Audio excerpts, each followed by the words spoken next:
Jeff Park, Justice of the Superior Court. Now send in Lawrence within for the county message. Draw near, give your attendance, and you shall be heard. God save the Commonwealth of Massachusetts in this most honorable court. The court is now open. Please be seated. Good morning, Your Honor. Good morning. March 24th, 2026, Courtroom 2, Lawrence Superior Court. The Honorable Justice Jeff Carp presiding. Calling the criminal matter of Commonwealth versus Kelsey Fitzsimmons, docket 2025, 77 CR 311, scheduled today for continued jury waive trial. Could counsel please identify themselves for the record? Good morning, James. Good morning. Good morning, I'm Marina Moriarty. Good morning. Morning, Your Honor, Martha Cooley, representing the defendant, Kelsey Fitzsimmons. Good morning. Good morning, Ms. Tim Fitzsimmons. Bradl, Kelsey Fitzsimmons to my right, and thank you again, my paralegal Courtney Healy to my left. Good morning. Okay, you folks can have a seat. And I want to apologize to everyone for running a bit late. I wanted to do some last-minute research on the motion for a view. And wanted to talk to you folks about it. So paper 88 is the defendant's motion for review. And I guess at this point, is the defense still seeking the view? Judge, we haven't had any progress on the other end of it. Excuse me. At this point, I am satisfied with your discretion. If you would like a view, we'll do it. I did file the motion. If you feel that at the close of the evidence you would like a view, we'll make it happen. Okay, well, let me just tell you my present thinking. So, and I think some of this you're implying, so I don't think I'm patronizing you by any means. No, Your Honor. So I was told at sidebar yesterday that Ms. Fitzsimmons no longer owns the home, and it belongs to a it is now owned by a third party. So has the defense been in communication with the current owner? Not the owners themselves, some representatives, Your Honor, and it's just honestly kind of getting a little bit of passive resistance about it. Okay. All right. So just to point out, and this is why I was running late, I was trying to remember there was a case from a couple decades ago, I think, Commonwealth versus Mattis, which goes through the procedure under circumstances where none of the parties have, a party seeks access to someone's home for purposes of a view, and essentially my memory is, and just a quick look this morning, is that it's kind of a Rule 17 circumstance where the homeowner would need to be summoned, given an opportunity to be heard about whether we could go in there. This issue a lot of times doesn't come up because a lot of times the Commonwealth has either the scene is a public place, or the Commonwealth has had the ability to I guess to reach out to the owners and make that work. But the Commonwealth is not seeking a view. They have the burden of proof. And I guess my position at this point is neutral. I would, if the defense wants a view and you're able to set it up in a timely manner, Commonwealth, if the defense was able to set up the view, in other words, reach out and do the legwork that the Commonwealth usually does, is the Commonwealth opposed to it? No. Okay. Will the Commonwealth and your resources help us? Of course. Okay. Thank you. So we have. So I'm just going to leave it to you, Mr. Bradl. I just don't want a last-minute decision because we need to. Mr. Ruane especially needs to make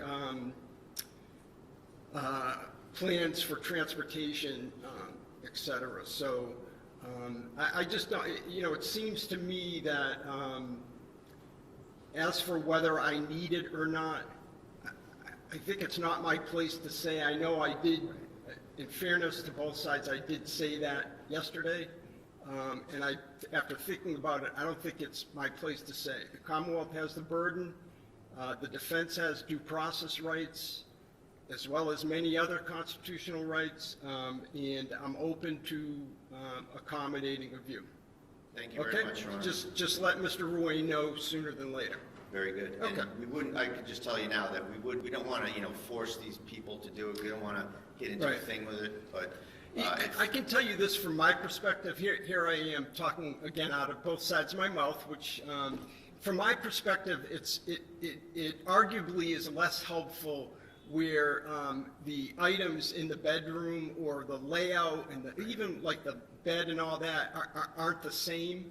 And I can get I get a sense that this is a pretty narrow stairwell, et cetera. But in any event, I'll leave it to you folks. You folks are better at doing your jobs than I am. we'll take one more, we'll reach out one more time, see where it goes, Okay. and we'll advise the court by the end of the day. Okay, no Thank problem, no problem at all. And other than that, I think we left off with Officer Noonan. I'm sorry, were you going to say something? No, I just had two more questions for him, and then For him, okay, all right, that's fine. So we left off, we're near the end of direct examination of Officer Noonan. He can be recalled.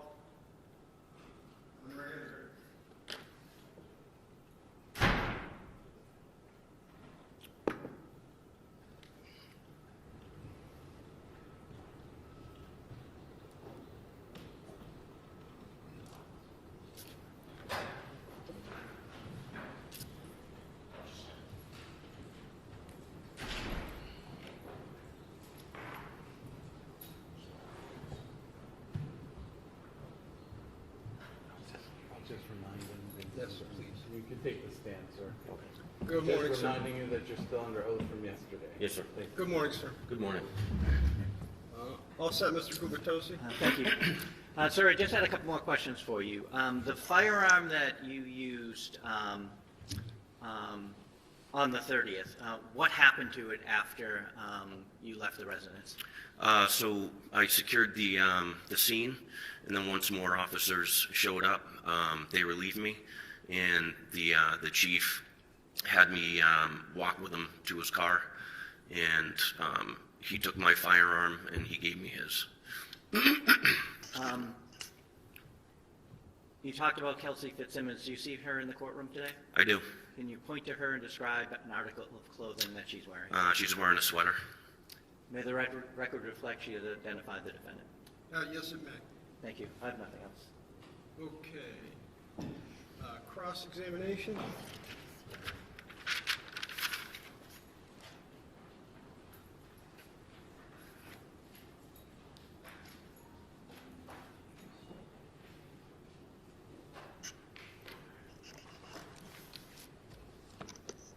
May I inquire, Your Honor? Yes, please. Thank you. Good morning, sir. Morning. Before we get into the case, I'm looking at your glasses. Are those glasses AI recording type glasses? No, Okay, so you're not recording anything right now? absolutely not. Okay.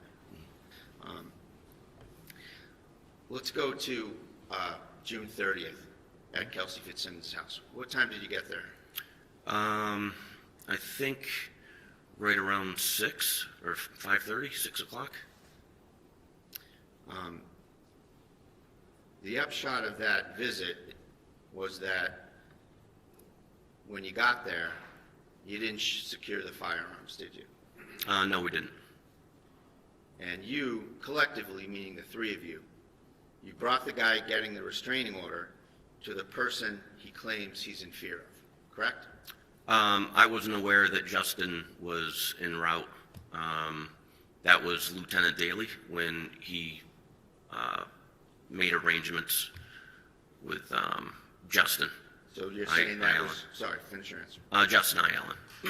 That was that was not your part of this incident? No, it wasn't.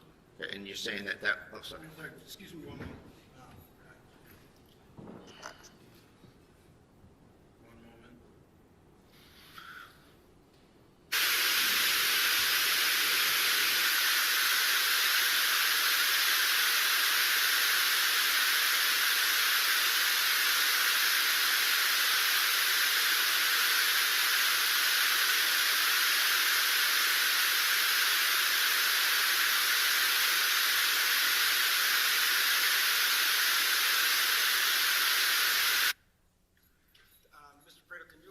second? Sure. I want the jury box to be empty, so I just want to have the gentleman move. Thank you. Sorry about that, sir. We'll make room for you.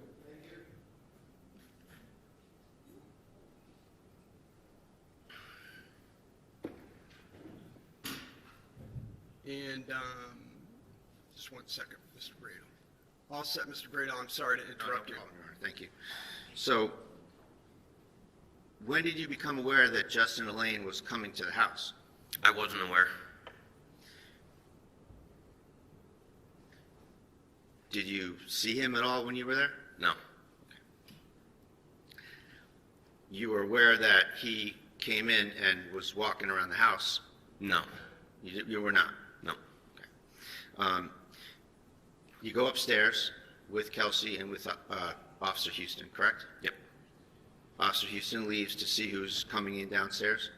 There was an older woman that was causing a scene with Lieutenant Daly, and The question was, did Houston go downstairs? he did, to mitigate what was going on downstairs, is what my belief was. Okay.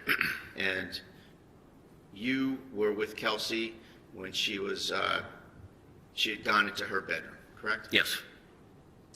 Then you went down the stairs to see what was going on. No, You took some steps down the stairs, didn't you? I did not. Your testimony is that you stayed on that landing? Yes. Okay. Isn't it true you left Kelsey alone in that room for a period of time? No. Okay. You're serving an order on someone who's your colleague, correct? Correct. It's fair to say that this restraining order service isn't exactly going by the book, is it? And from my past experience, it is. Well, the guns are floating around out there. Actually, Kelsey had stated the guns were downstairs in the basement in the safe. I didn't ask you what she stated, did I? Continue. Thank you. So, the guns are still floating around. You're serving a colleague. The guy comes to the house who's got the order. It's fair to say this isn't exactly a garden variety service of a restraining order, is it? That's inaccurate. It's inaccurate? Yes. Okay. And this is just another day for you? No, it's not. So in fact, you were working, right? Mm-hmm. Yes. You get a call from Houston. Yes. He tells you what the plan is, correct? Yes, he said that, I didn't ask you what he said. okay. He told you what the plan is, correct? No. He asked me to meet up with him. He told you that Kelsey's ex-fiancée got a restraining order and that you had to serve it, get her firearms, and get the baby, didn't he? Not on the phone, no. And you said to Houston on the phone, whatever he said to you, your answer was, sounds good, right? No. That's not what you said. I don't remember what I said to him. Okay. Well, that's what you told the grand jury, isn't it? Objection. Overruled. Misstating what he told the grand jury. Well, you can restate during redirect. We'll get to all that. Your Honor. We'll circle back And I on all prefer this. that both sides show a witness what they're referring to when they're trying to. I will, Your Honor. Thank you.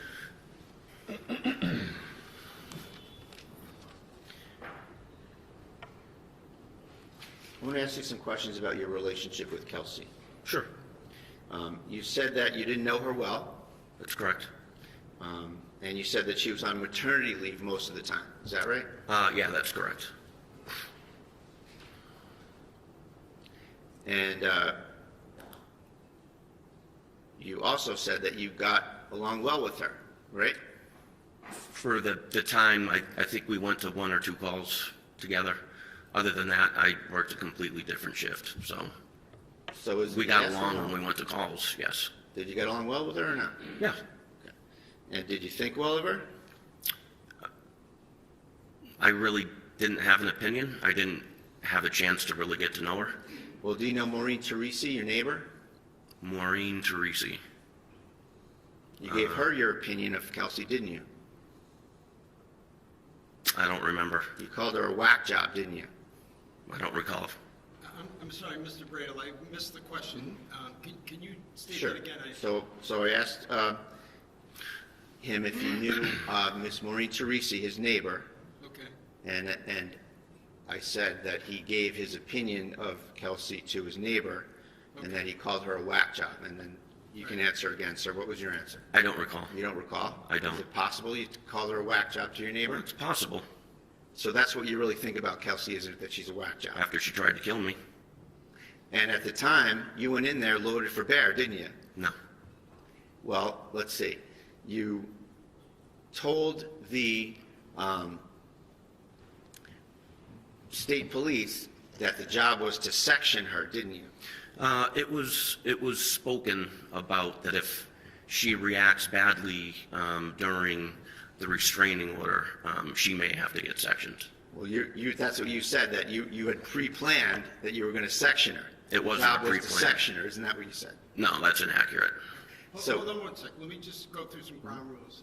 You need to wait until the question's complete, because we can't have two folks talking over one another. Yes, sir. All right. Thanks very much. Go ahead, Mr. Bradl. And also, you raised quite a lot of concerns about where Kelsey parked her car, correct? Yes. And you suggested at one point that you could box her in and take her into custody with respect to the car, right? Yes. So you were thinking that she was going to need to be sectioned, that she was a whack job, and that she needed to be boxed in and placed into custody, right? Objection.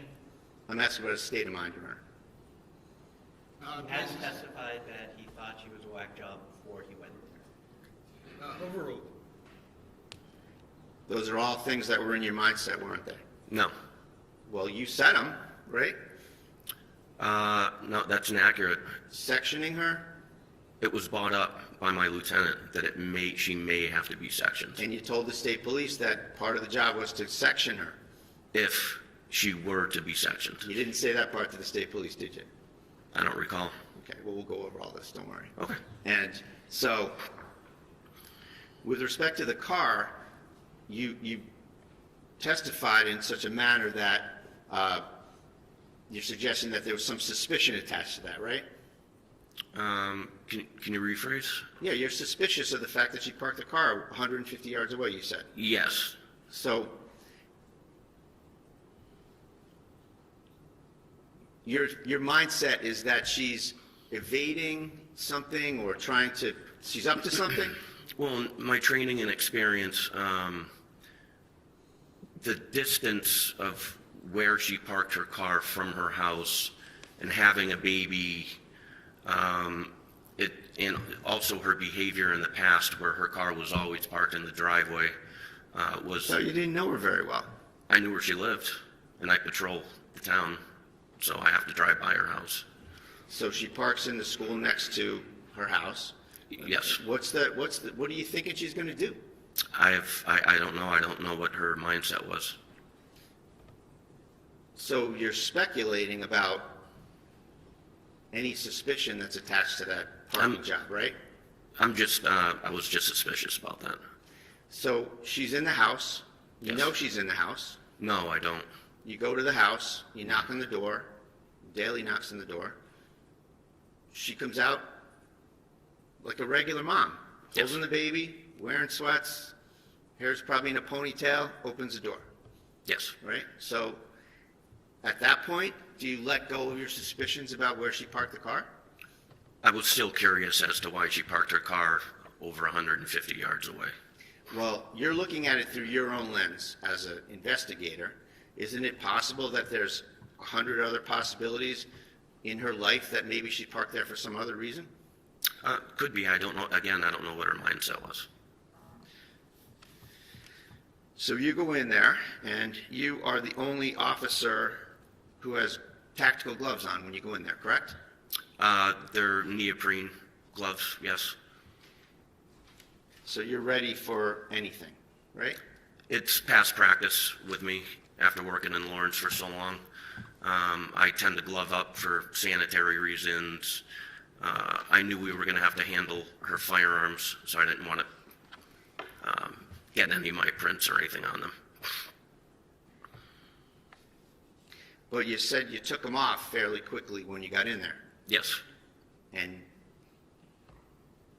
at what point did you take them off?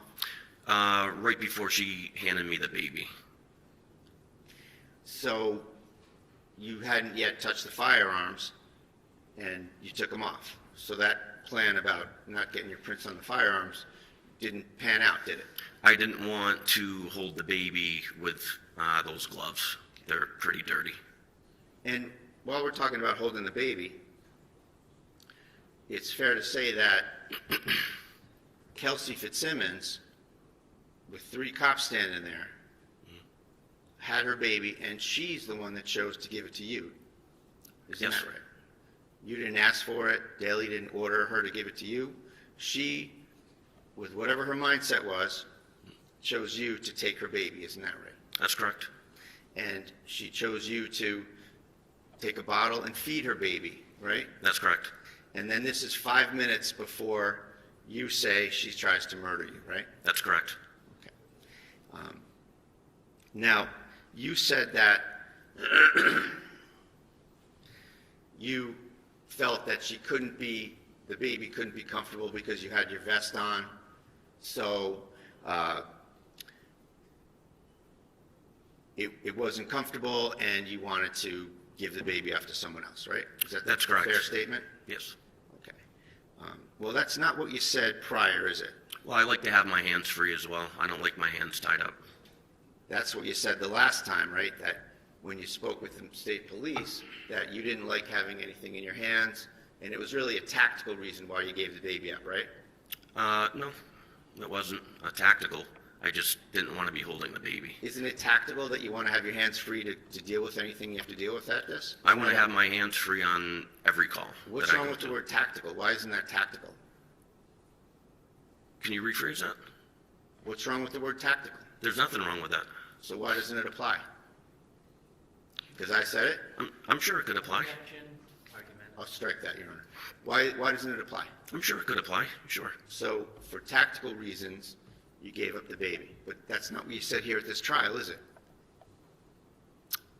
I don't recall what you. Can you rephrase that? Well, here at the trial, you said that the baby couldn't have been comfortable and you wanted to give the baby off, right? Yeah, that's correct. And you didn't say anything about wanting to keep your hands free for tactical reasons, right? It wasn't asked. You were asked what happened repeatedly, and you had every opportunity to talk about it, didn't you?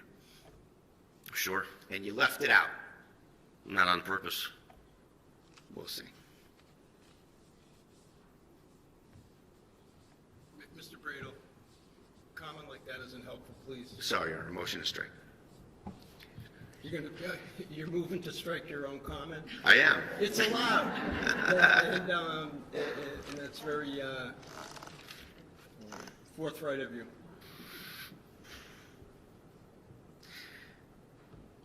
Can I just have a moment here? Yeah, take your time.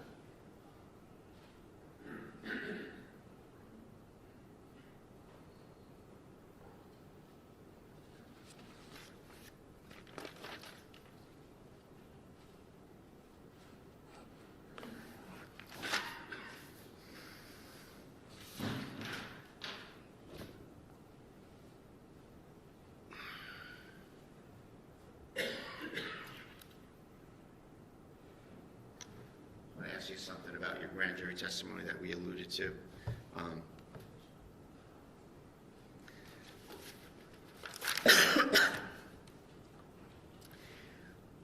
So your testimony here was that you didn't get the whole plan from Officer Houston on the phone, right? Yeah, that's correct. And my suggestion that your answer about the thing in sort of a matter-of-fact way was, okay, sounds good. And you disagree that you said that, right? I don't disagree. I just don't recall. You don't recall? Yeah, what I said. So isn't it true that you were asked, page 36, who did you get a call from? Officer Houston. And what was that call about? Was the next question. And your answer was, he had asked me if Lieutenant Daly reached out to me. I said no. Officer Houston said, hey, can you meet me at the CCC, which is a little grade school behind the Atkinson School. he said, we have to serve papers to Officer Kelsey. I said, okay, sounds good. And I drove over to that location and met up with him, right? And Sure. you knew those papers were a restraining order for Kelsey to give up the baby, give up her guns, lose her job, I had brought by her fiance, right? I had no idea what was entailed in the restraining order at that time. At what point did you learn the job here? As far as the restraining order, As far as this job you were going to do at Kelsey's house? what job? The restraining order service, taking the baby, finding the guns, When I met up with sectioning her, Officer boxing her in. When I putting met her up into with Officer custody. Houston. Don't talk when I'm talking, sir. Box, sorry. Hold on. Let's not argue back and forth, and just ask your questions. If you just wait to answer until he's done. If you can restate, thank you. Sure. So you asked me what the job was. So my suggestion is that the job is serving the restraining order, going to get the baby, finding the guns. You thought about boxing her in and taking her into custody. You thought about sectioning her. That job. When I met up with Officer Houston behind the CCC. And at that point, you knew what you were getting into, right?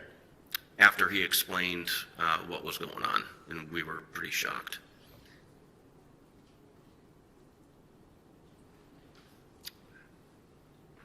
In all of the statements you've made prior to being here yesterday and today, you've never said that you were pretty shocked about anything, have you?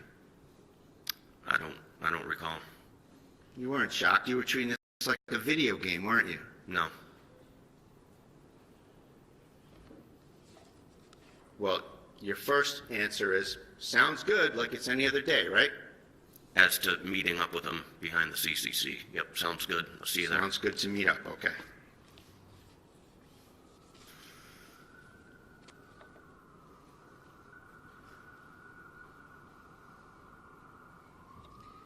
Let's talk about the bedroom and the shots that you fired. Here in court, you said that those shots were in rapid fire. Rapid succession, yes. Okay. And like a boom boom? Yes. Okay.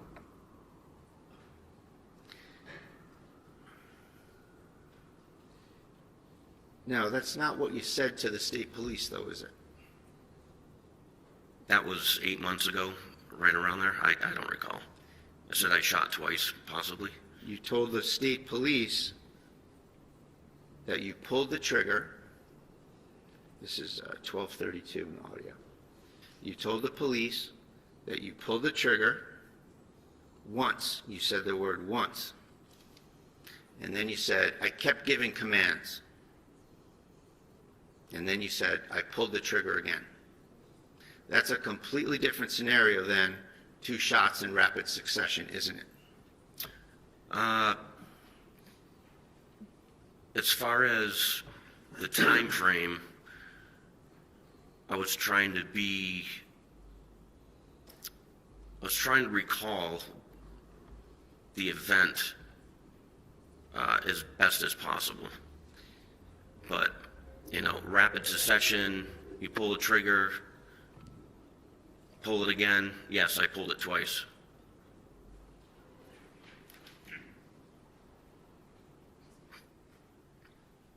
So that was July 3rd, right after this incident, wasn't it? Yes, sir. So it's fair to say that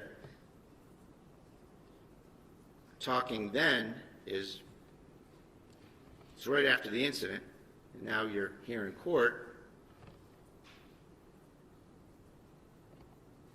Both of those propositions can't be true, can they? I'm sorry, what? The proposition, I'll rephrase it here. The proposition that you said here in court, that you made 2 shots in rapid succession, Yes. and what you said on July 3rd, 1 shot, giving some commands, another shot, both of those things can't be true, can they? They can be true. They can be true. Yes. So rapid succession, and then what? You talk really fast? before the second shot? Oh, I was given commands. Don't do it, don't do it. I'm asking you about this particular passage, this particular thing. Here you said you made 2 shots in rapid succession. Yes. You painted a different picture on July 3rd, didn't you? No. You shot, you gave commands, and then you shot again. That's How not can true. that be rapid succession? Because that's how it went in rapid succession. You disagreed with me that it was a boom boom. Yes. So where's the time for the commands between the shots? As I'm yelling them. Well, that's not what you said. You said you pulled the trigger once. I kept giving commands. I pulled the trigger again. Yes. So they're 2 different assertions, aren't they? No. Okay.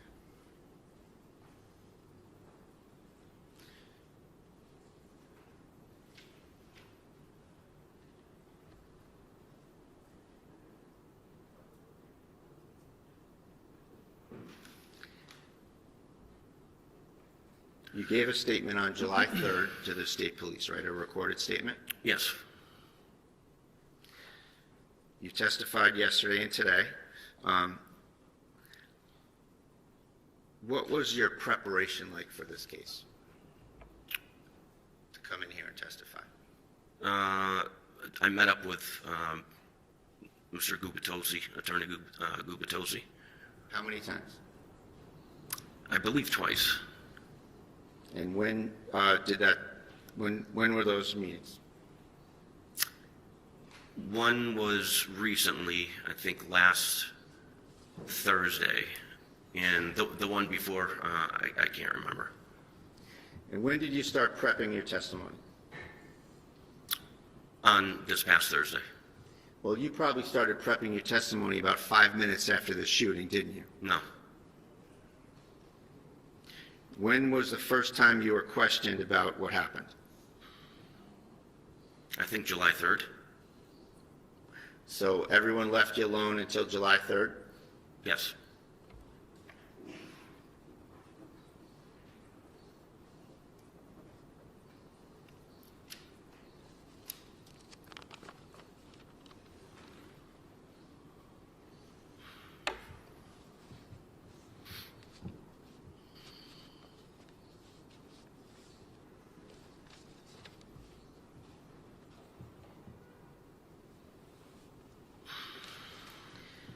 When you were upstairs with Kelsey, she kept giving you things and asking you to take them downstairs, didn't she? That's correct. And she did that with Houston as well, right? Yes. So it's fair to say that she was trying to get you away from her, right? I don't know what her mindset was. I wasn't going to leave her alone. Sure, let me ask you a better question. The effect of that would have been, if you took things downstairs, that you would have left her. Yes, that's correct. Okay.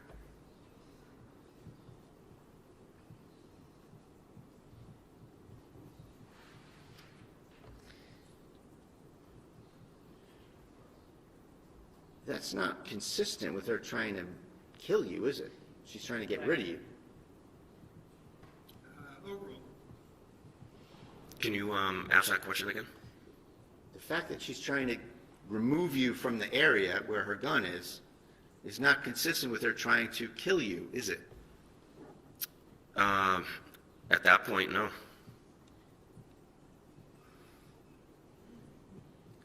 So let's get into the incident here, what you say happened. You say that Kelsey went into her bedroom after being in the baby's room, correct? Yes. She, you don't go in the room, right?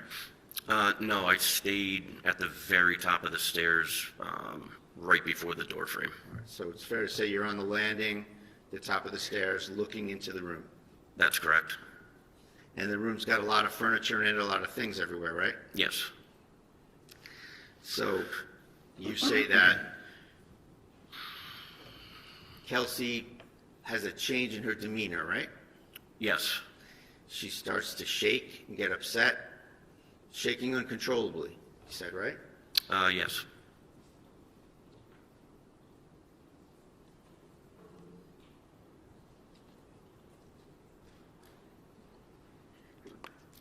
Then she lunges. Yes. She's on her knees. She was, I believe, on her right knee. You said that she pushed off her left leg and lunged, right? Yes. And at the time, you were 3 feet away from her, Yes. maybe less. Maybe. So can we agree that's arm's length? She was a little further away than arm's length, I would say. So arm's length if you reach over, maybe. How about that? Yes. And your testimony is that she lunges over and obtains a gun, Yes. right? And she assumes a certain stance. Can you elaborate? Well, you were there. What stance did she assume? She pointed a gun at my face and pulled the trigger. And yesterday, when you were being questioned, you assumed a two-handed stance to show that, didn't you? That's correct. And what do you call that kind of a stance? I don't know. Like a modified Weaver stance? Yes. So she assumes a modified Weaver stance. Can you stand up and a modified Weaver stance? That's just what it's called. Okay.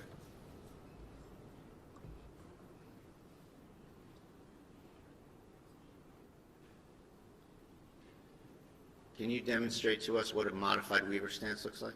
Do you want me to stand up and show you? Sure. So are you asking him just in general? Just to or- show the stance in general first, yes, Judge, thank you.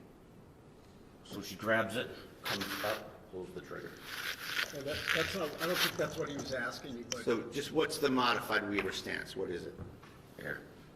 And can you describe it? What are you doing when you do a modified Weaver stance? Strong side. Strong side. All right. So if I'm a righty, this is my strong side. That's going to grab the pistol, and I use my support hand to support the weapon. Are you righty? I'm sorry? Are you righty? I am. You can have a seat, thank you. Thanks. And you're saying that Ms. Fitzsimmons had the gun in that kind of a stance? Yes. And how far was the gun away from your face? It was right outside of arm's length. So she's 3 feet away. She assumes the modified Weaver stance, so she's probably another foot or two towards you, right?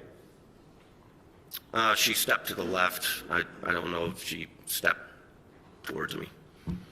Well, your testimony was that she immediately lifted the gun to you and Yes. pulled the trigger and tried to shoot you right in the face. Yes. So the gun didn't go off, No. and there she is with the gun there. The guns didn't go off, and you're within feet of her and the gun that didn't go off, right? That's correct. And you didn't just grab her, did you? No, I was in complete shock. And then she started backpedaling immediately and trying to tap and rack that weapon. Right. So your testimony is that Kelsey goes from a wounded bird shaken uncontrollably to a female movie action hero, doesn't she? Those aren't my words. That's your description of what happened, isn't it? I didn't describe that either in So those words. she gets the gun. She tries to murder you in the face. Yes. 5 minutes after she has you feed her baby. Yes. She pulls the trigger, nothing happens. Yes. It went click. She stands up, right? She was already standing. So as she's standing, she shoots you. She tries to shoot you in the face. Yes. And then she started to backpedal. So first she backpedals, then she sidesteps. She tap racks again, right? Yes. So in all this time, this is like the longest tap rack in history, isn't it? It's 4 seconds. So she gets up. She sidestep first or backpedal first? Backpedals. So she backpedals first. And then How many sidestep. steps? I would say maybe 4 or 5, and then maybe another 3, 4, or 5 to her left, which is my right. So she goes into action. She tapping the magazine and then racking the gun while she's moving around?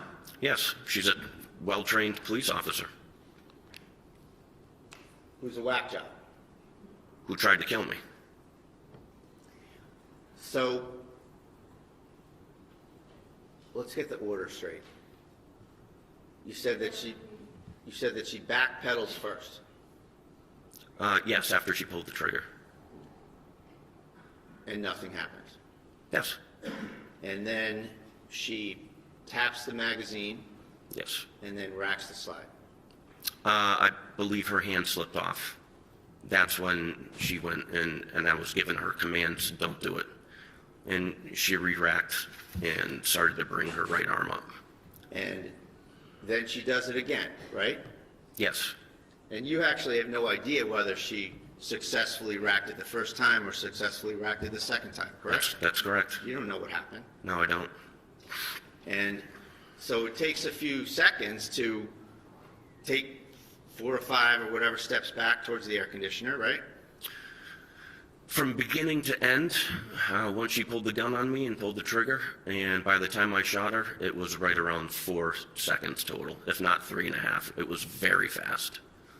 So she goes from shaking uncontrollably, sad about her situation, crying, to being pretty nimble. She wasn't crying. She walks, she backpedals, you said, right? That's correct. Then she sidesteps Yes, to the air conditioner. And you had a look of panic on your face at that time, didn't you? no, You were flustered, weren't you? no. Well, you were in shock 5 minutes later, weren't you? After the incident and my adrenaline dumped, yeah, I was in shock then. So, at the time, getting back to the incident, Kelsey's by the air conditioner. She's backpedaled, she's sidestepped, she tapped, she racked, she tapped, she racked, and then you shoot her. Yes. And you shot 2 shots. Where are we on the rapid succession? Which one do you want to go with? Rapid succession, or you shot, gave commands, and shot again? Which is it? I was given commands and shooting at the same time. Okay. Well, your prior testimony was that you shot, you pulled the trigger, gave commands, and you pulled the trigger again. Yes. So was it that, or was it boom, boom, rapid succession? It all happened in 4 seconds or less. So you're a very well-trained SWAT officer, yes? Yes. You're a firearms instructor. No. You're a patrol instructor, where you instruct What's a other patrol? officers on the job, right? Field training officer. Field training officer. Yes. Thank you. Mhm. And you've been doing this for 25 years, No. 20 years. Right around there, yes. Okay, so you've been doing this for 20 years. And one of your thought processes was that you wanted to give your training and experience back to the North Andover PD where you started, right? Yes, and come back where I started. And here, your first shot, you missed her from about 7 feet away. I did. It was longer than 7 feet. It was at that point about 15 feet, 15 feet. I would say. Do you have any measurements on this? No, but if you remove the bed and you were to walk diagonal from where I shot, it was probably around 15. So the first shot you missed her and you hit the air conditioner. Is that right? Or do you I know? didn't know where it went. Okay. And the fact is that we have only one spent projectile in this case, right? I'm sorry? We only have one spent projectile in this case, correct? I don't know what state police collected. You weren't curious as to any of the paperwork or anything that happened in the case? I believe they told me that there was one on the bed and one on the floor, I think. But I don't know where that one projectile comes from. Did you know that there was one in the curtain next to the air conditioner? No. Have you looked at any photos from this at all? Some, yes. You didn't know that? Nope. Yeah, for sure. Yes, just the photo. Yes.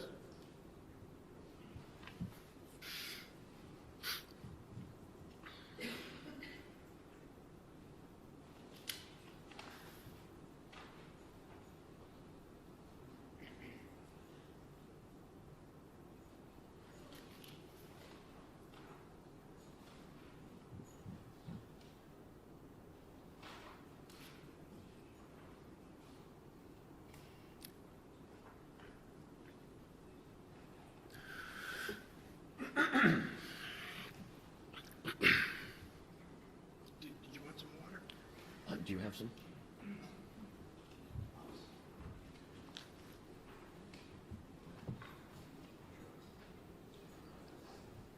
Thank you, sir. All right, I appreciate it.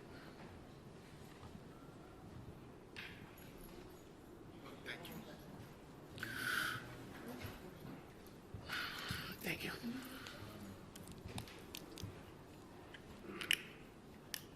I'm going to show you for the record, Exhibit 49, sir. See that? Yes, that's the entrance to her bedroom.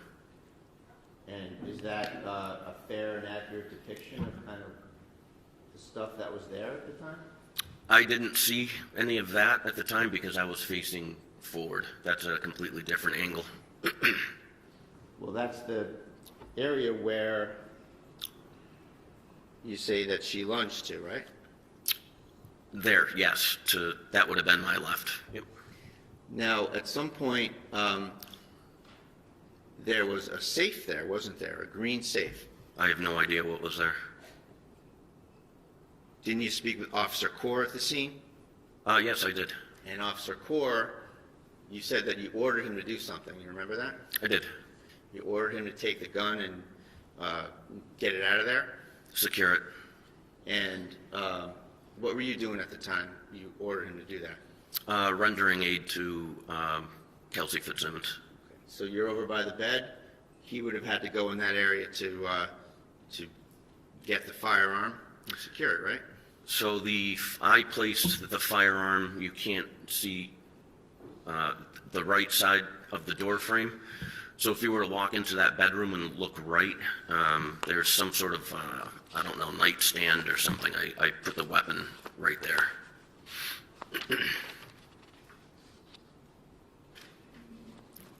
I'll show you Exhibit 75. Is this the... Oh, it's the white, yes, that's it. Is that where you put the firearm? On top of that. Now, let's just... I'm sorry, that's exhibit what? 75, Your Honor. Thank you. So, let's talk about who touched the firearm. So Daly picks up the firearm, right? Yes. And the firearm was under Kelsey's leg, correct? I don't know where it was. I was covering down. I know he flipped her over and found the weapon. I don't recall where it was. Okay. You heard, strike that. So, your testimony is that Kelsey's racking the gun, sidestepping, backpedaling, tap rack, and at some point she points the gun at you, right? Her arm started to come up towards me. Okay. So it's fair to say that she's back again, like we said earlier. She's starting to do this, right? No Weaver stance. Okay, so one hand? It was. Is that the FBI crouch? What do you call that? Is that A one-handed. okay. It's not called the FBI crouch? I've never heard that term. Okay. So she starts to point the gun at you. So we agree then that the gun is out in front of her, right? It was in the upward position. It was coming up towards me. When I fired my second round, I saw her kind of buckle, and she lowered her weapon, and I stopped shooting, and then she went to the ground. You hit her in the chest. She goes flying back and lands on her back, right? She didn't go flying back. She landed on her back, correct? She went down to the ground. I don't know which way she went. I think she crouched over. Well, you knew she was on her back, didn't you? I don't remember. As far as that goes, that's kind of a blur. So the idea that she's got the gun out in front of her, she falls on her back. If the gun's underneath her, is this some sort of a magic gun? I don't know where you're getting at. Doesn't it make sense that if the gun is out here and she receives a force of a 9mm bullet pushing her back this way, how does the gun get all the way behind her and under her leg? I have no idea. It's the way she fell. So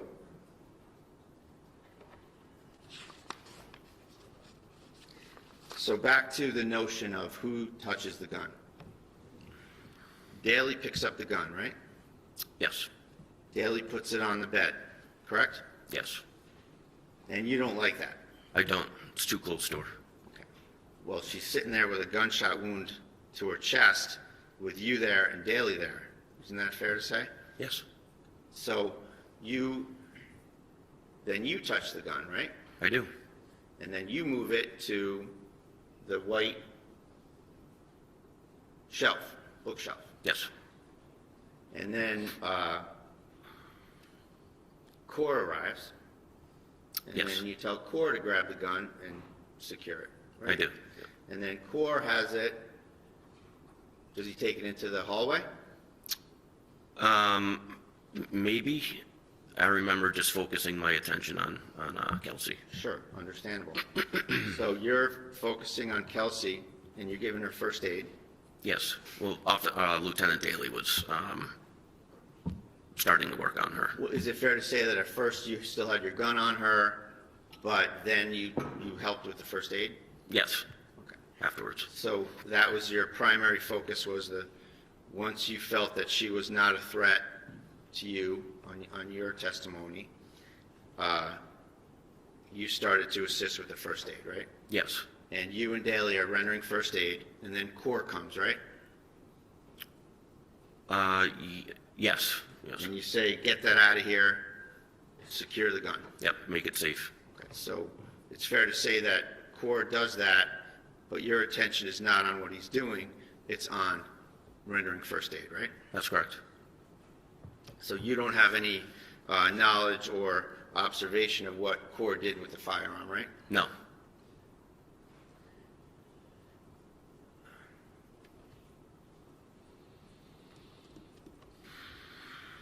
At some point, are you aware that Core takes the green safe and the firearm out into the hallway? I didn't see him do any of that.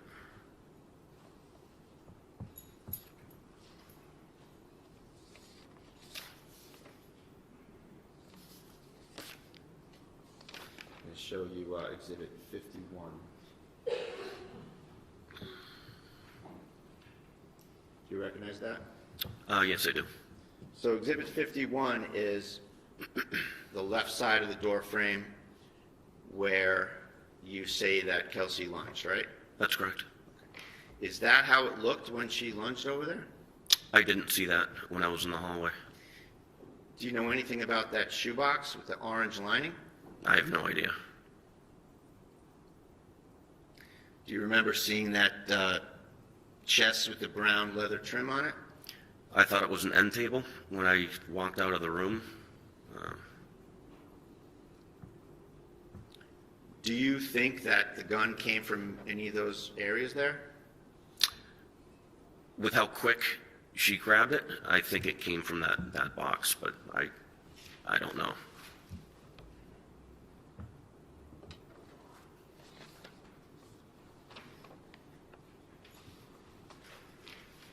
Here's Exhibit 36. That's a picture of the stairway, right? Yes. It's pretty narrow. Yes. And you went up to the top, and you were at that landing, right? That's correct. You never entered Kelsey's room? No.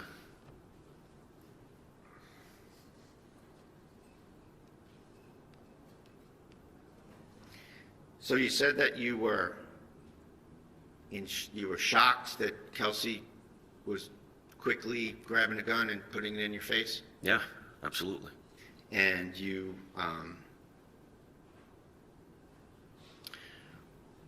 that she'd gotten the drop on you, right? Yes.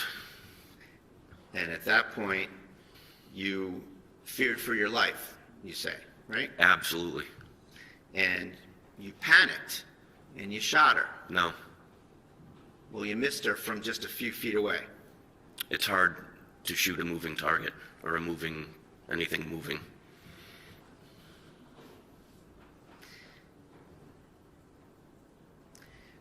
Are you aware of the Post Commission? Yes. And you know that the post-commission has issued regulations that are in the Code of Massachusetts Regulations. Yes. And you know that it's prohibited to use deadly force on a person who is exhibiting a danger only to themselves. Absolutely. And you knew that on June 30th, 2025, didn't you? I've known that since I graduated the police academy in 2006, or even before. Right. And you went in there thinking that Kelsey was dangerous and had guns and you might get into it, right? That's inaccurate. And that's why you had your gloves on, isn't it? No. You were ready to get wet. No. I'm sorry, ready to get what? Get wet, Your Honor. And that's when you had to adjust the narrative, isn't that true? No. So you're going to maintain that you got into a gunfight with somebody who was your colleague, right? Yes. Who had just given you her baby to feed 5 minutes earlier Yes. of her own volition. Yes.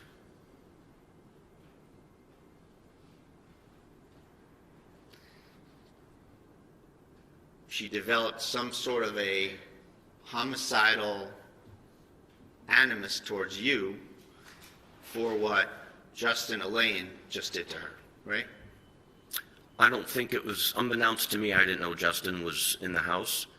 I think I was standing in her way for her to get downstairs and kill Justin.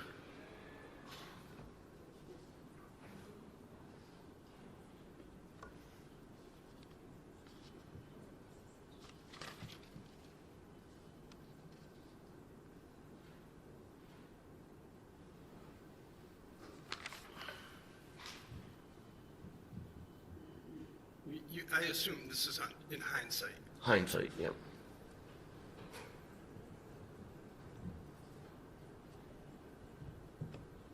If I could just have one moment, please, Your Honor. Take your time.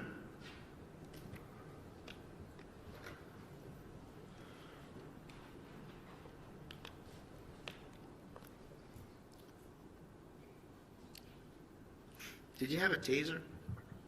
I did.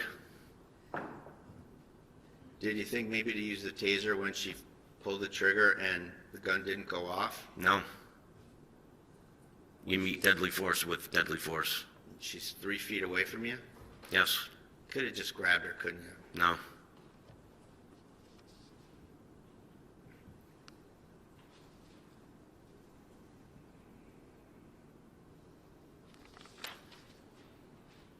And if there was deadly force, you wouldn't have stopped at 2 shots, would you? You would have emptied that magazine right into her. I stopped when she stopped. And that's what I'm trying to do, stop the threat, not empty a mag.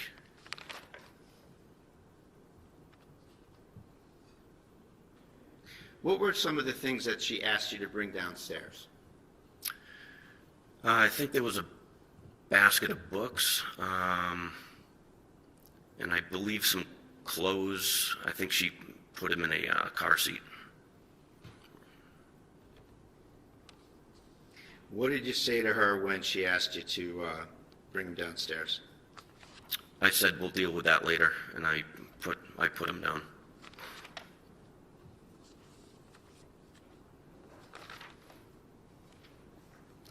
What was her reaction? She just kept packing stuff.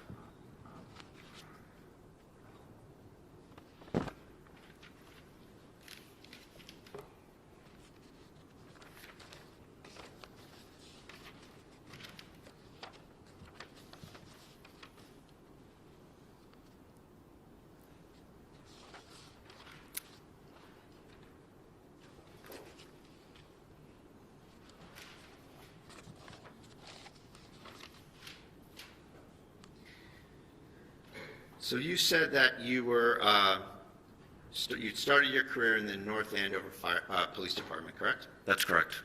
And you left for the Lawrence Police Department in what year? 2011. And then you were on the SWAT team from 2019 to 2024, correct? That's correct. And that you left North Andover to get a faster pace, right?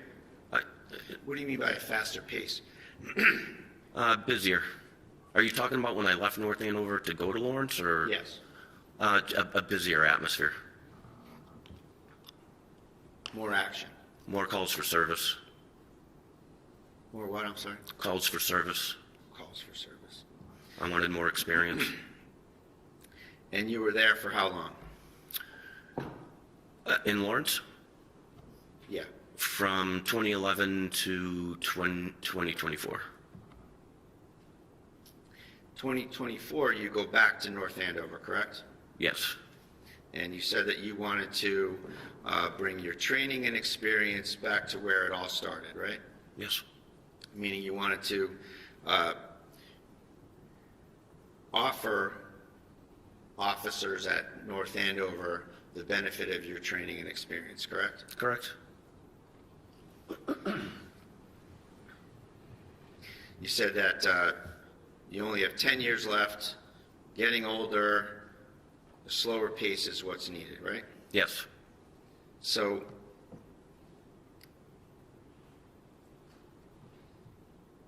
is it fair to say that the stress of a busy urban department was getting to you? No. Well, you did tell Kelsey that you had PTSD, didn't you? Absolutely not.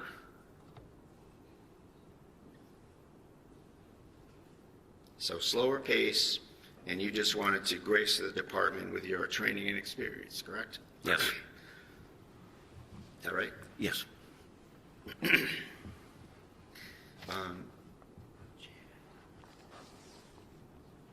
Judge, I told counsel that I would ask for a sidebar before the next topic. Sure.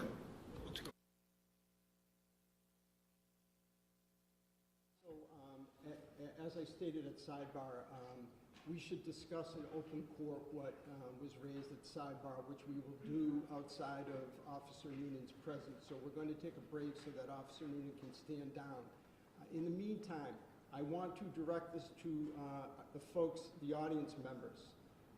In case you weren't here yesterday, you should know there should be no recording, audio, video, photographs by anyone at all other than our couple of media representatives that have expressed permission, okay? If you are caught doing so, you will be removed from this courtroom and the courthouse and told not to come back, okay? Do we understand each other? Thank you. We'll take a break. All rise.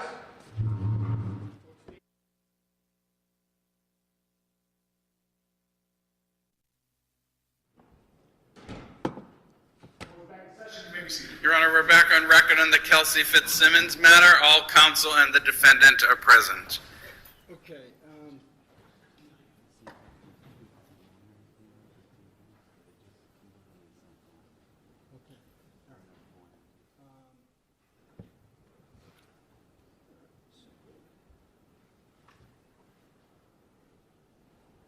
All right. Just for the record, Officer Noonan is not in the courtroom, correct?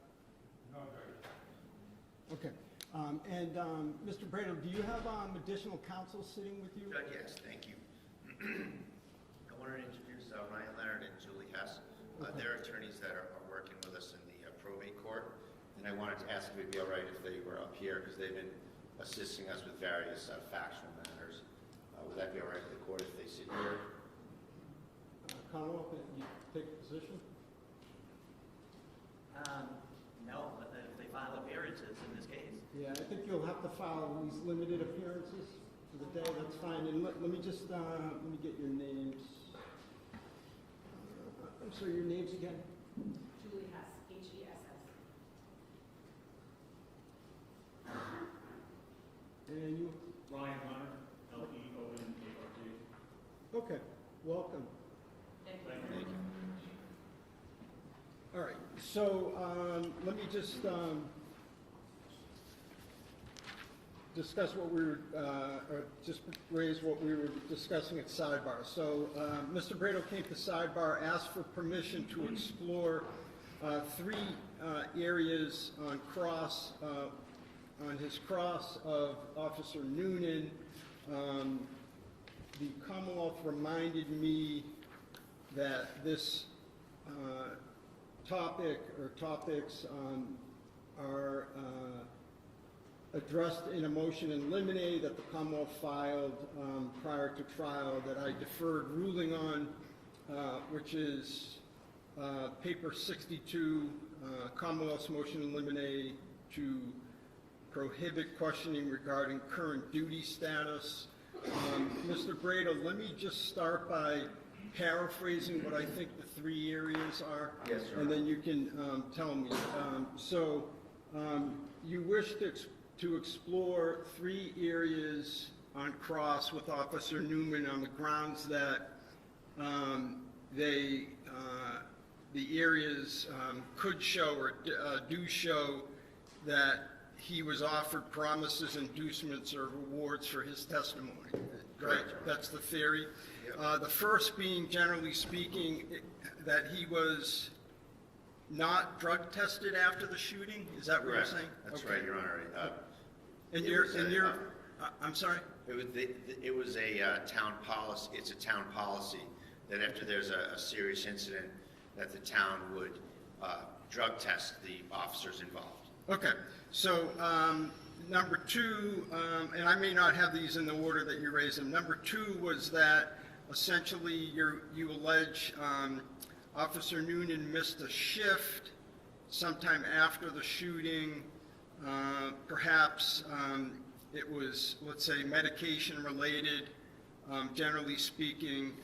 And number three, that Mr. Noonan, Officer Noonan allegedly was placed on administrative leave, but allowed to work details, and that you believe that to be in violation of some policy or CBA. Yes, or Your something. Honor. You're either a policeman who can work, or you're a policeman who can't work, and you can't be performing details in uniform as a policeman while Okay. you're out on critical incident leave because you can't work. All right. So generally speaking, we did address some of this pre-trial in the sense that there was a Rule 17 motion, or motions, right, by the defense to get Officer Noonan's IAD files from Lawrence and North Andover PDs, which I believe Officer Noonan agreed, which is really unprecedented in my view, agreed to provide a waiver for him to get those. So, Mr. Bradl, so did you get the files that you were seeking, the IAD files? Yes. Okay. And so let's just go through each point. The first point about the alleged, well, let me say this, is I stand by what I said. The Commonwealth argues that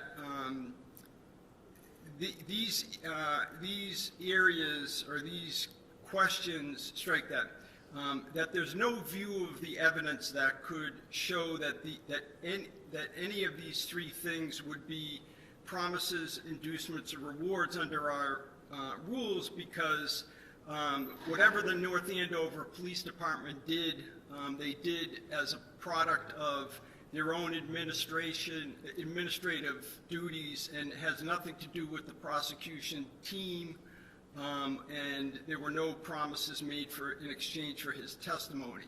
So I'm sure that Ms. Moriarty could articulate that much better than I did, but let me try to cut to the chase. I agree with the Commonwealth, as I said before at the Rule 17 hearing, but I think arguably, and I want to hear you folks, that they could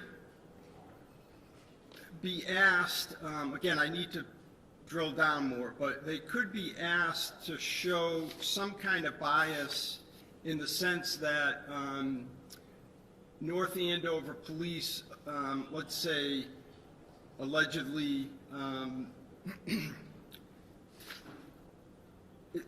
and Officer Noonan are trying to curry favor with one another in lieu of in lieu of his testimony here. Okay, let's just say arguably for a moment.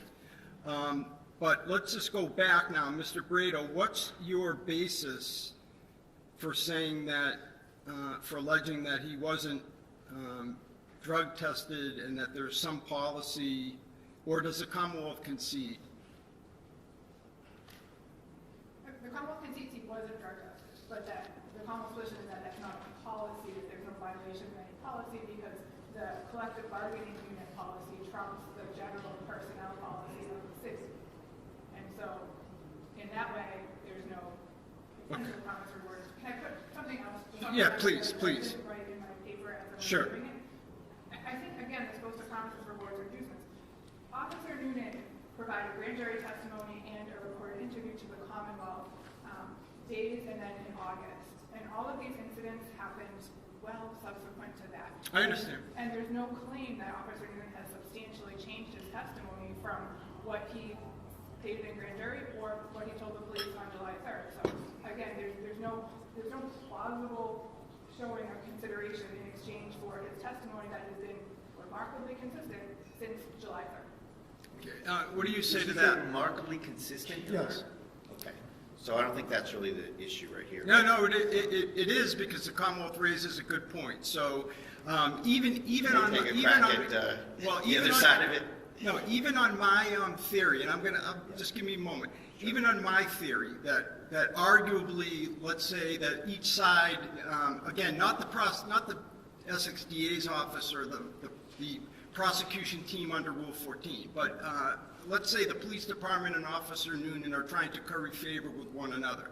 Ms. Moriarty does make a valid point that there still needs to be some showing that he's changed his story. Sure. I know that's a familiar topic that we all use in this area. Oh, they didn't change their testimony. That's not this, and here's why. This is a reward. It's after the fact. They're giving him rewards for his cooperation to keep him happy, so he does well, so he's economically enriched, so he's treated nicely, and it's a reward. That's why that doesn't apply here, Judge. He is being rewarded for his continued cooperation. It's not the typical one that we often deal with. No, but let me just push back on that. So he's cooperative, but does his testimony? But he gave I think this is what I heard, is he gave a recorded statement to the state police a few days after the shooting, right? So he's being rewarded for cooperation.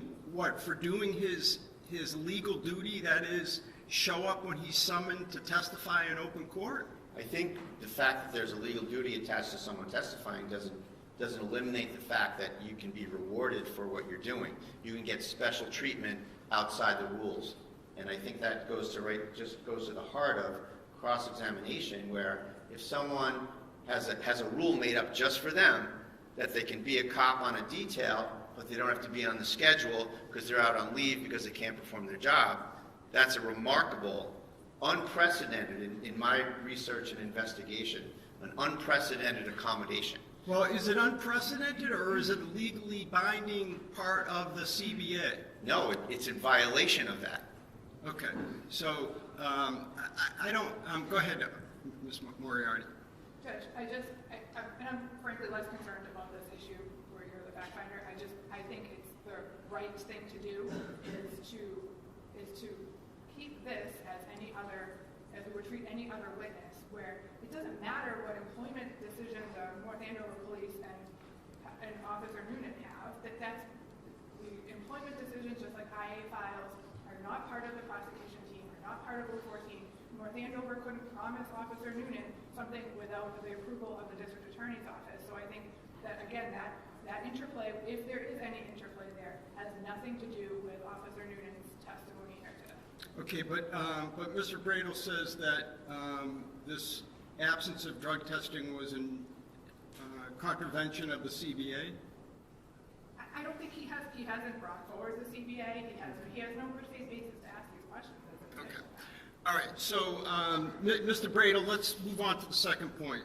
Your second point is that Mr. Noonan, Officer Noonan allegedly missed a shift related to some medication. Let's leave, I don't need to know more. I mean, I know more because you've articulated at sidebar, but we don't need to rehash that. Okay. And you're saying, I think somewhere in your paperwork, that as a result of that missing the shift, I think you referred to it as AWOL, he received a written reprimand as opposed to some more significant action, adverse action. Correct? Is that generally what your theory is? Generally, yes, Your Honor, with a little more elaboration if I could. Please. So, we've had a number of whistleblowers from the department approach us with information. And as a result of that, I will proffer to the court that I have a good faith basis to assert that... Hold on a second. To assert generally what... Your sources... Yeah. What I'm trying to do here is I'm trying to make sure that no witness's reputation is attacked and destroyed for on an illegal issue that I end up denying. All right. So I'm not saying that that's the case here, but let's just say, okay, let's skip you have a good faith basis to ask this. Okay. You say you have a whistleblower, et cetera. So you're saying that this again shows what? That he's receiving favorable treatment? Rewards for his continued cooperation, Your Honor. That's correct. That doesn't have anything to do with changing his testimony or not changing his testimony. That he's being lavished with rewards. He is, that this, and I won't say anything relative to any of his conduct, but that this reprimand letter was not going to be issued, and that at some point it was sort of a after the fact thing, that it was in fact issued for appearance's sake, and that originally there was going to be no sanction whatsoever and no exploration into the, and I won't say it, but the reasons why he missed a shift. Okay, so let's say there that the proposed question is, Officer Noonan, isn't it true that on such and such a date, you overslept because of some medication, you missed a shift, you were deemed AWOL, and you only received a public a written reprimand when policy called for you to be subject to the death penalty. And so that's the question. Right. And he says yes, no, okay. Then what? Let's say he says no, that's not true. Well, we have the letter, Your Honor. At a minimum, Okay. we have that. All right. So, all right. And then the last item is that he was put on administrative leave and allowed to work details in violation of policy. Right. And you're saying that that's an ongoing? That's my information, Judge, is that he was working details, and What's the source of your information? another whistleblower, Your Honor. And they come to me in good faith, and And have you vetted these whistleblowers? Yes. Okay. Listen, frankly,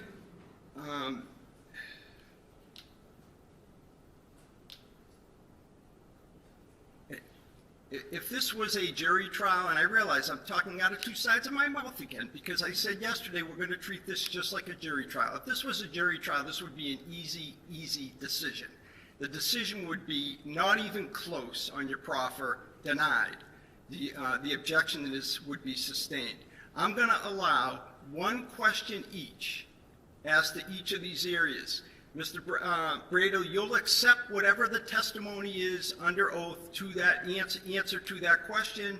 I'll just remind you, because I'm reminding you, I'm really saying this for our audience, not you personally, but I'll just remind counsel that questions of witnesses are not evidence. The evidence is their answers. So that's what will be used or could possibly be used in your closing argument. I'm going to allow one question each as to these areas, and you'll have to live with the answer that is provided under oath. Okay? Yes, Your Honor. Okay.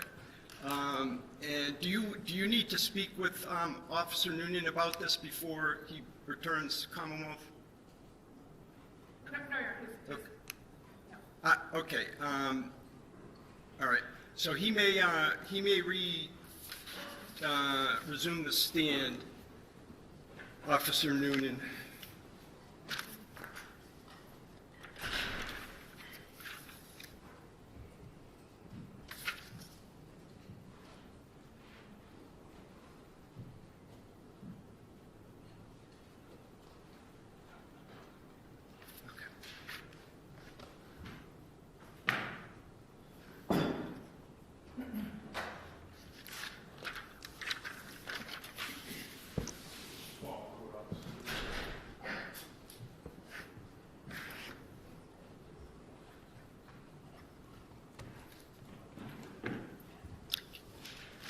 Thank you, Officer Noonan.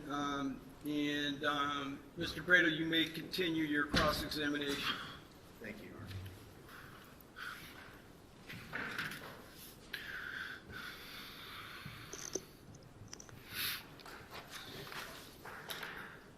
Honor. Sir, I want to ask you some questions about some of the treatment you've gotten by the North Andover Police Department since this incident. Sure. Okay. Now, after this incident, immediately after this incident, you were not drug tested by the town or the police department, correct? No. All right, and you're aware that's a policy of the town? That I don't know. You don't know the town policy? As far as the drug testing, no. Now, you also are on critical incident leave right now, or words to that effect, right? Yes. And that means that you're not able to perform the duties of a police officer for the time being, so you get put on leave, right? Yes. And yet, at the same time, you're being permitted to work as a police officer on paid details. Isn't that true? Yes, that was our union. So it's just it's a yes or no question. Yes. All right. And that is an accommodation that was made via a side, may I inquire, Your Honor, or? We've already gone past one question. Yeah, sustained. Next question. That is something that is not ordinarily permitted, is it? Sustained, no. You've gotten your answer. Okay, Mr. Okay. Bradl, next question. All right. Now, you also were absent without leave from a shift recently, correct? Back in January, yep. And with respect to that, there was a reprimand letter issued to you, correct? That's correct. And at first, that wasn't going to issue, was it? Let me just hear the question. What I was really expecting was one long leading question each, but that's all right. You're breaking it up. Let me just hear the question. Officer Noonan, please don't answer it until I hear it. So Go ahead. The question, Judge, is that reprimand letter that appeared in your file was originally not going to issue against you, was it? All right. That's the question? Yes. Okay, and you're going to live with the answer? Yes. All right. Yes or no? If I have no idea. I was just called in one day to sign it. Okay. So I have no idea if it was or was not. All right. So. Okay, that's all I have then, Your Honor. Okay. All right. Thank you. In that area, you're not done with cross? Right? I'm assuming that you're. In that area, right. All right, In thank terms of rewards, Judge, yes, that's all I have. Now, I want to circle back on a couple of things. You gave a recorded statement to the state police on July 3rd, correct? Yes. And we talked back and forth about your belief or your expressed intent to section her, and you said that wasn't the case, right? Can you ask that again? Yeah, you said that there was discussion about sectioning her, but that wasn't your your thought process, or you didn't know about it or whatever, right?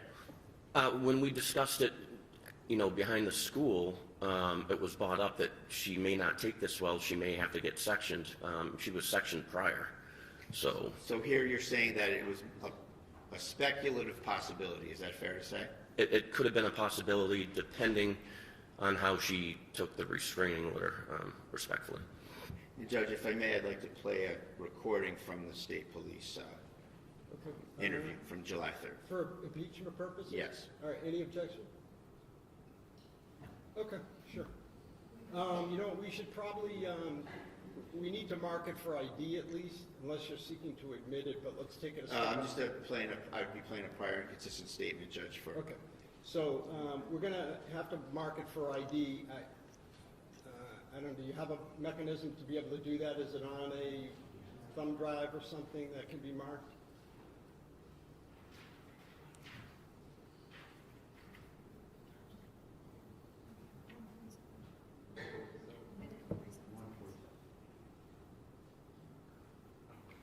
If you're not able to do so today, tomorrow morning, just please bring in the recording that's being played and we'll mark it. Certainly. Okay? All right. Once had just taken out a restraining order, and we were there to serve it, confiscate her firearms, and then we were going to section her. So that's what you said on July 3rd, that we were going to section her, right? Yes. So at the time, you had it in your head that she was someone who needed to be sectioned, right? If that's what I said in the statement, then yes. In other words, somebody who was mentally ill and a danger to themselves or others, right? Yes. And that never panned out, right? No, it didn't. Because she was shot in the chest and went to the hospital for 53 days, right? Because she tried to kill me.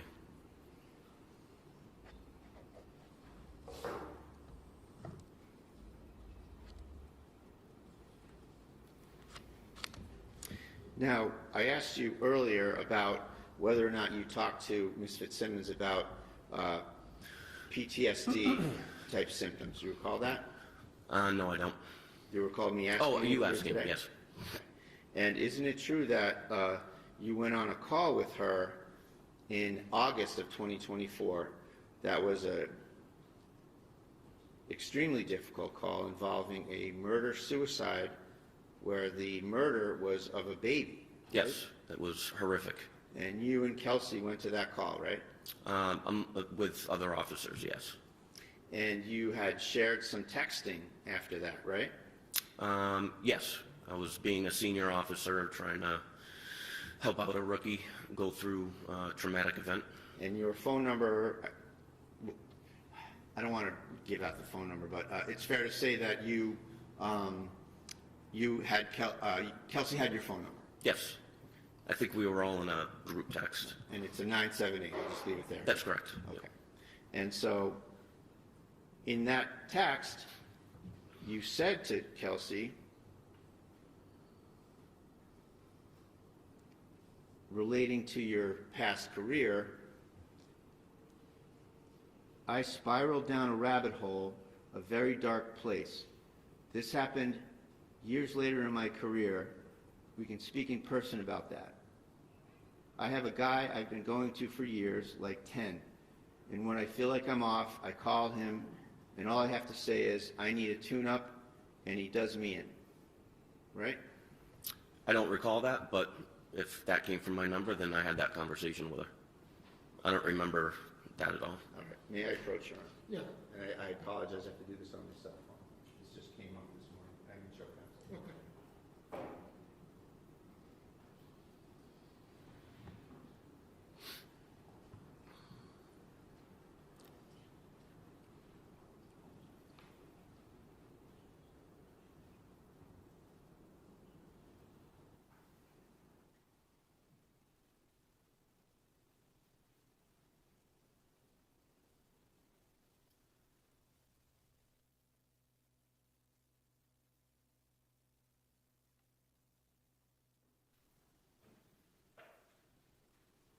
May I approach her? Yes. Noonan, I'm going to show you some of these two screenshots, first of all.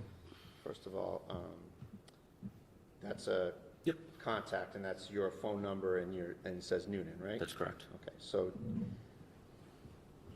this is the text I want to show you. Which one?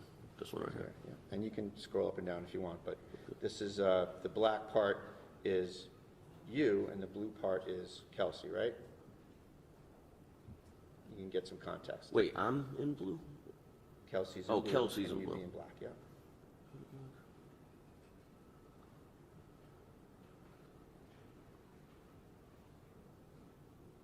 So can I just make an observation? So you asked the witness about this particular text, about essentially that perhaps he had therapy and needed a tune-up, et cetera. Yes. He said his answer was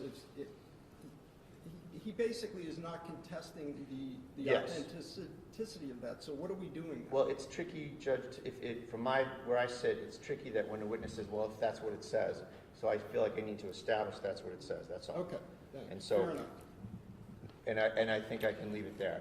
Officer, is that what it says, what I suggested? It does. And so we agree that you communicated that to Kelsey? Yes. And we can agree that that's pretty personal stuff to share with somebody that you say that you didn't know very well, isn't it? Again, senior officer, she's going through a lot. I was just trying to be there for her. And that was one horrific call. And we agree that that's something that can create very profound bonding between officers when you have a common tragedy that you have to deal with. Yes, but you move on.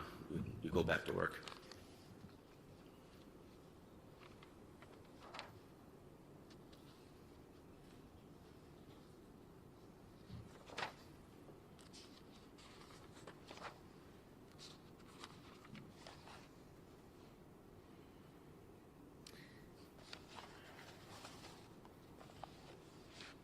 I want to go back to the bedroom where Kelsey's on the floor and you stop holding the gun on her.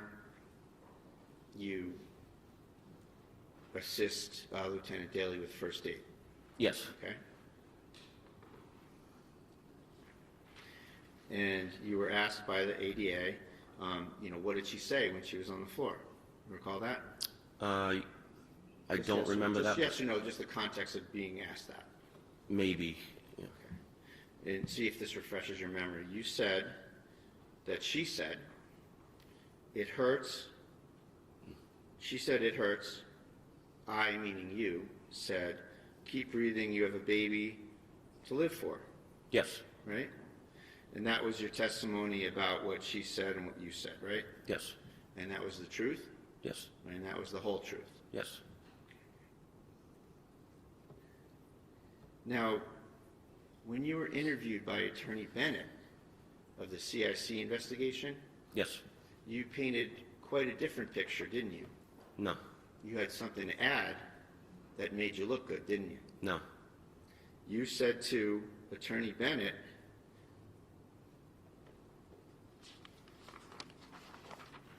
if I could have one moment, Judge, I just want to get this exactly right.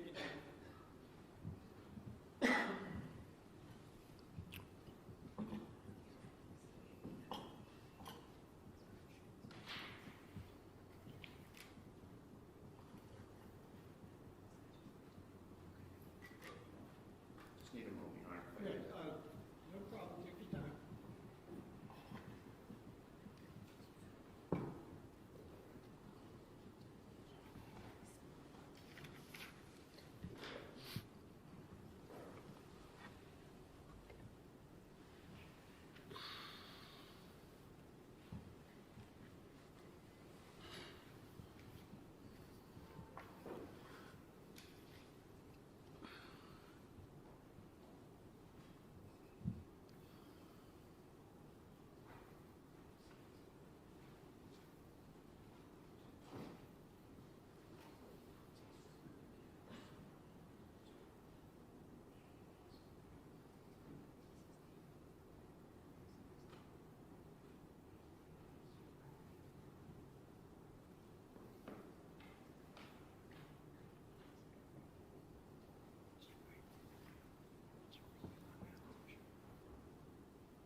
Counsel?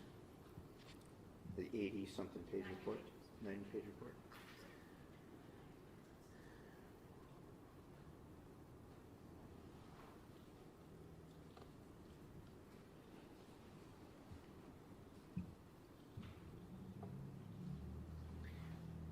With respect to the CIC report, you did say the part that she was saying it hurt.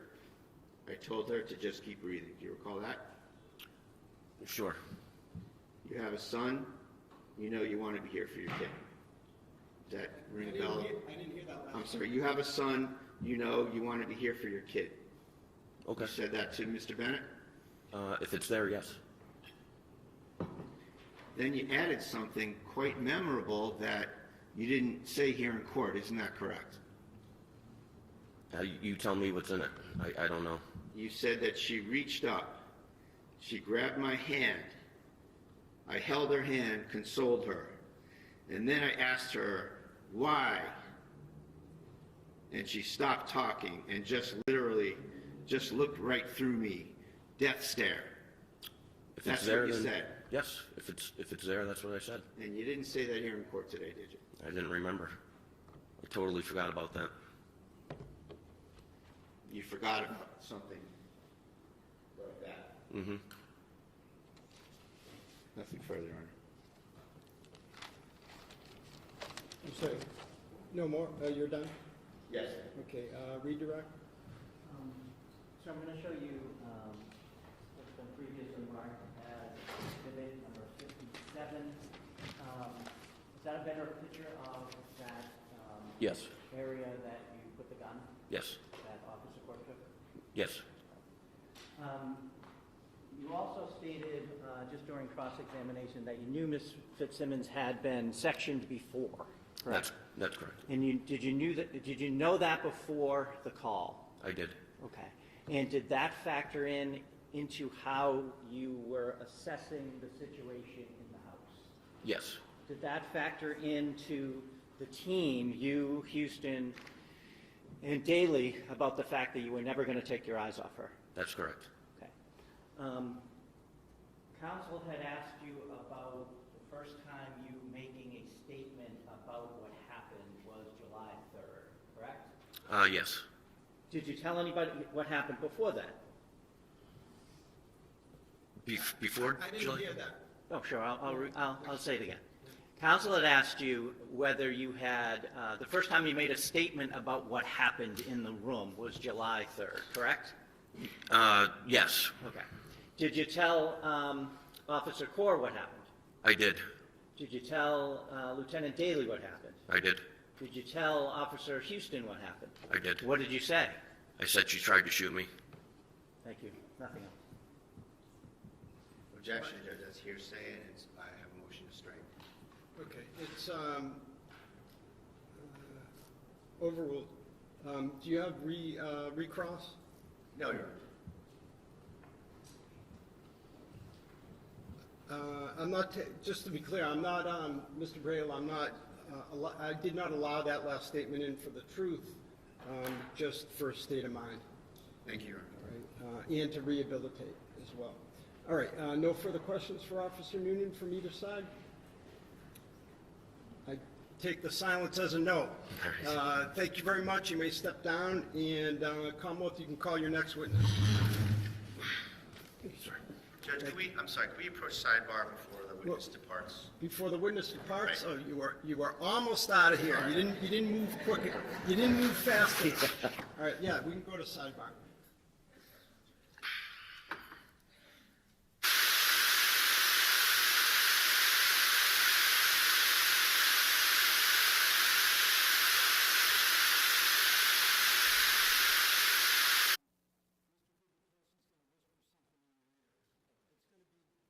Just stay around. Okay? Thanks. Go ahead. I don't have to say that. Thank you. And Commonwealth, you can call your next witness. Stephen Corr.